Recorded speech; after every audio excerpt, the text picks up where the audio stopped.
I asked my friend who the most underrated character in Young Justice was. Without hesitation, he said, Artemis. No questions, ifs, ands, or buts. And honestly, he's right.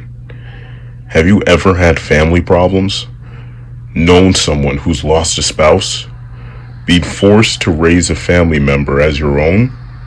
Struggled with closure? Unable to move on? Artemis has been through it all. We first meet Artemis in Young Justice Season 1, Episode 6, titled Infiltrator. Born and raised in Gotham City, she comes from a deeply troubled background. Her mother, the Huntress, was once an assassin, but was paralyzed on a mission with her father, Sportsmaster. Instead of taking responsibility, Sportsmaster abandoned Huntress, forcing her to take the blame. With her mother imprisoned for 6 years, Artemis was left in her father's care, a man who trained her and her sister Cheshire to become assassins. Cheshire eventually escaped, leaving Artemis alone to endure the full brunt of her father's ruthless training. Every day was life or death. This upbringing made Artemis fiercely independent but also deeply untrusting, something Aqualad later calls out in Disordered, Season 1, Episode 17. Her call to action came when she saw Aqualad, Superboy, and Robin struggling against the Amazo android. She helped them from the shadows, saving Kid Flash in the process, but her past haunted her. Throughout Season 1, she pretended to be Green Arrow's niece, hiding her true parentage. This secrecy made it difficult for her to bond with the team, and by Disordered, Season 1, Episode 17, Aqualad tells Black Canary Artemis is too raw and untrusting. Given her upbringing, it's easy to understand why. Despite her father's expectations, Artemis didn't want to be a villain. In Season 1, Episode 23, titled Insecurity, we see how she was trained to be a deadly archer, highly skilled in combat. However, her mother, now wanting a better life for her, asked Green Arrow and Batman to take Artemis under their wing, hoping they could help her break free from her family's legacy.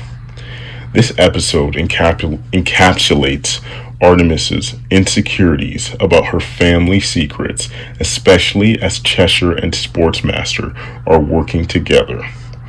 Cheshire taunts Artemis about her true identity, while Red Arrow, already suspicious of her as the newest member of the team, pressures her about being a potential mole. Later in Season 2, identity, deception, and loss is what Artemis deals with. In Season 2, Artemis steps away from the hero life to live a normal life with Wally. But her first mission back reignites old fears.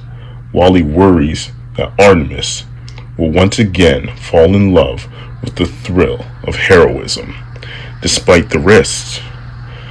Then comes one of the most shocking moments in the series: deaths. Season 2, Episode 7, in an elaborate deception, Aqualad kills Artemis to prove his loyalty to the light, but in reality, she is alive.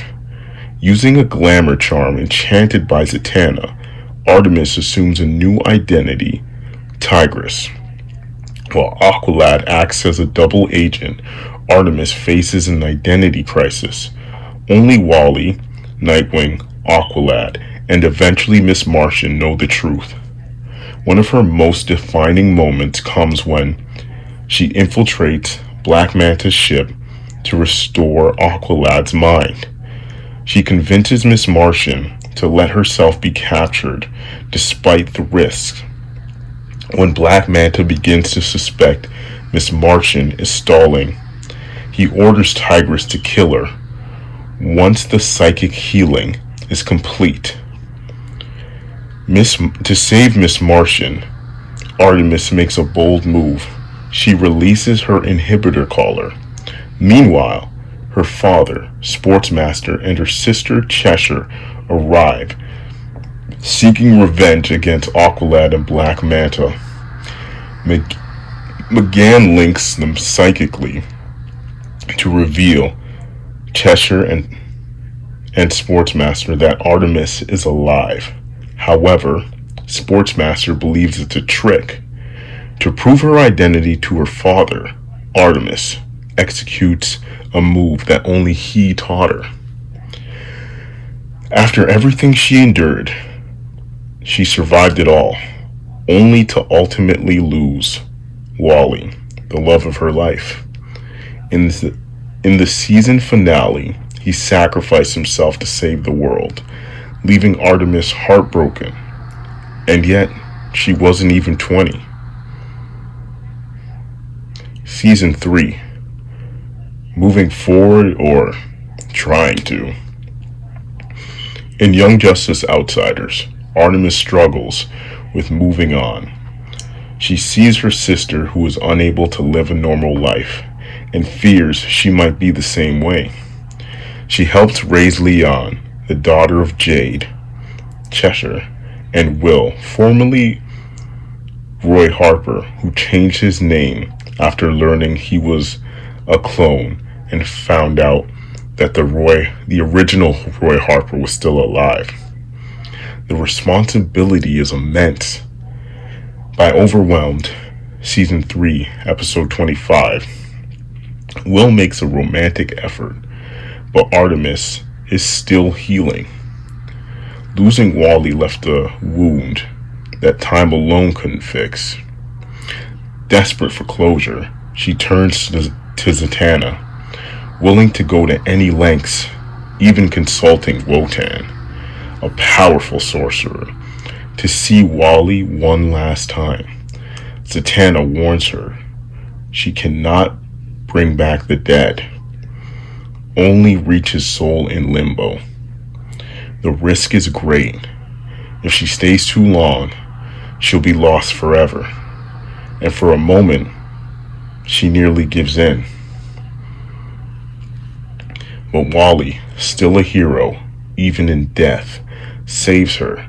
He convinces her to stop mourning, to move forward, to find love again.